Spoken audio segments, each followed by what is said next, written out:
Un tour d'horizon dans ce journal pour parler de quelques activités au compte du ministère en charge de l'environnement, celui de l'agriculture et de l'énergie. Suivez ce commentaire de Coco Miesso.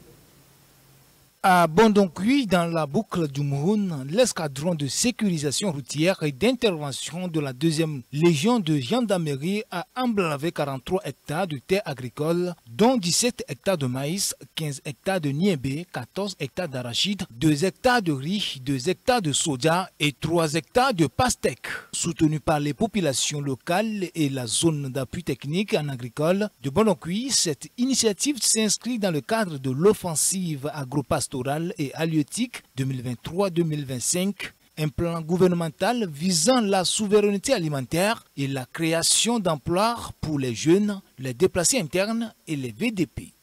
Au département en charge de l'énergie, les étapes de l'opérationnalisation du concept de la plateforme globale de gestion de l'électricité au Burkina Faso étaient en examen ces 25 et 26 août 2025 ici même à Ouagadougou. Acteurs nationaux du secteur de l'énergie et consultants du consortium Vida Insensus Sogitech se sont réunis pour la conception détaillée, la définition de l'architecture de la plateforme et la planification stratégique et financière de sa mise en œuvre.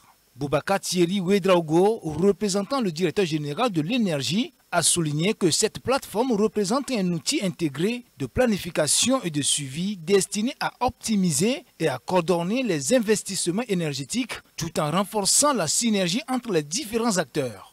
Direction Niger pour parler à présent de l'autorité du bassin du Niger, ABN, une organisation intergouvernementale créée en 1980, regroupant 9 États membres et qui a pour mission de promouvoir la coopération entre les États membres, d'assurer la gestion intégrée et le développement durable des ressources naturelles du bassin du fleuve Niger. Le ministre de l'Environnement, de l'Eau et de l'Assainissement, Roger Barrot, en sa qualité de président du Conseil des ministres, effectue une visite officielle du 28 au 31 août 2025 à Niamey. L'objectif de cette mission est d'assurer le suivi du fonctionnement du secrétariat exécutif entre deux sessions de Conseil des ministres de l'autorité du bassin du Niger. Pour ce faire, Roger Barrot aura des audiences avec les autorités nigériennes.